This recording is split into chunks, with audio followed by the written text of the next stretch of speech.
So one of the most hotly debated topics in the golf swing, right? You could ask 5 different people about this and you'd get 5 different answers. Is grip pressure. How hard do you hold the club? Do you hold it with your lead hand, your trail hand? When do we grip the club tightest? Do we feel like we need to let go when we hit the ball? Like, what are the best players doing? What are bad golfers doing? It's something that's been so talked about, right? We've heard the analogy of holding it like a baby bird in your hands, holding it like a tube of toothpaste so you don't squeeze it out.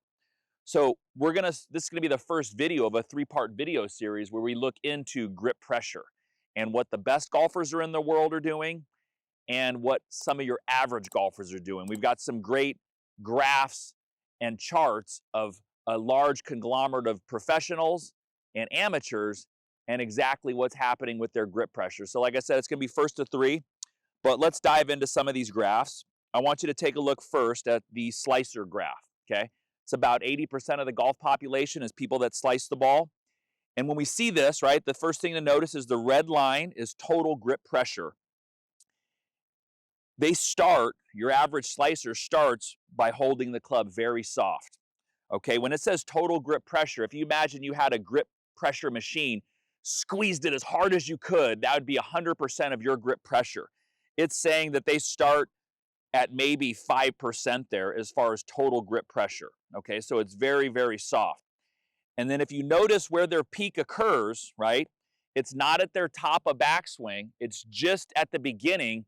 They are grabbing and squeezing that club so hard. So you notice that big red mountain there at the top. The line just below, the little bit bigger dots, is their trail hand. So they're really squeezing and grabbing that club right as they transition. And then you notice their lead hand is doing some of the same stuff. Okay, so for an analogy there, they're holding the club very soft, and it's continuing to be soft as they go back. And then right as they start down, we're really seeing an increase in grip pressure. And that's something that I see, maybe not to that exaggerated extent, but I definitely see that every day on the lesson tee here. Okay, if we start to take a look at what your professional golfer's doing, right now we got the green line. And just so you know too, you guys, a professional golfer has very strong hands. I was just out in Arizona last week with some golf professionals, and we had a grip strength measurer and a long drive competitor, Jim Walgren, who's won world long drive events, was like 160 pounds of pressure. I was about 120 on my best hand. So they're stronger to begin with. And you notice they're starting up there at about maybe 40 to 45% of total grip pressure when they set up to the golf ball. So that analogy of holding it like a bird, holding it like a tube of toothpaste, right? Some people like to say they hold one hand tighter than the others.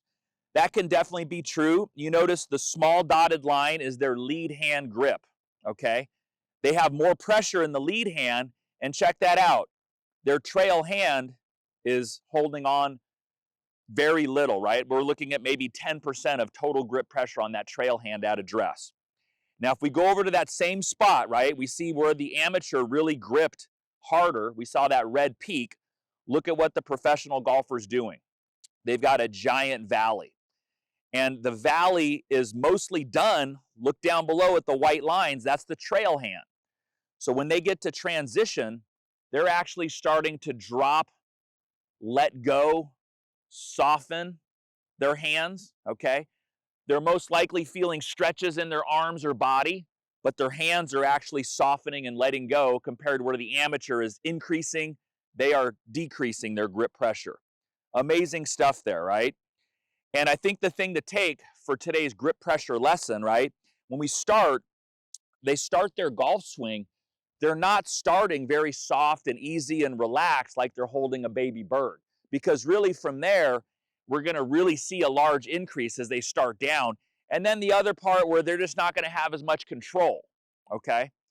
So if you look at what the amateur golfer's doing, and I see this when I measure them, the beginning of their backswing is a little more grip pressure and a little more dynamic. And then when they transition the club, that's when it actually starts to fall and soften. So my #1 video from as long as I've been doing YouTube is called The Best Drill Ever for Coming Over the Top. It has like 1.7 million views. It's helped a lot of golfers, a lot of great feedback. But the drill that I did in that video, and I think it applies 10 years ago and it applies today, is I had golfers take the club to the top, start down by dropping the club behind them, okay? And it was a great feel. If you watch my swing, if you videotape my swing and see me doing this in slow motion, it looks like I have lag like Ben Hogan, okay? So that really trains us to feel the right things in our grip pressure, okay? We want that to be loosening or softening as I start down. And notice I'm still stretching my body. I'm still starting from the ground up, but my hands are very relaxed. Obviously, my grip is not changing, but I'm definitely not arm wrestling the club down. So many of you out there are grabbing, pulling, pushing it down, really using these muscles on the outside of your shoulder and arm, like we're trying to win an arm wrestling match. We want to feel like we're going to the top, relaxing, and then what I actually start to feel is I feel my arms stretch, even though I feel my grip pressure loosen. What I do with many of my students in person, we'll take a kettlebell, or we'll take this Erickson bell. It's a great little golf trainer.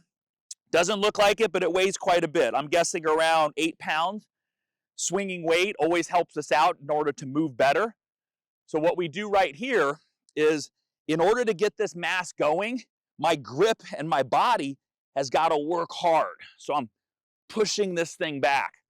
We see many good golfers talk about that when they want to hit farther, that they actually want to energize the beginning of their backswing, okay? And we do that so we can actually start to coast as I start down. So with this 8-pound weight, it feels like when I get it up here, it's just dropping, it's just falling. It's got so much weight to it, there's really not much you can do with it anyways. The work really comes in the beginning, okay? So work hard, let it fall. Hard, let it fall.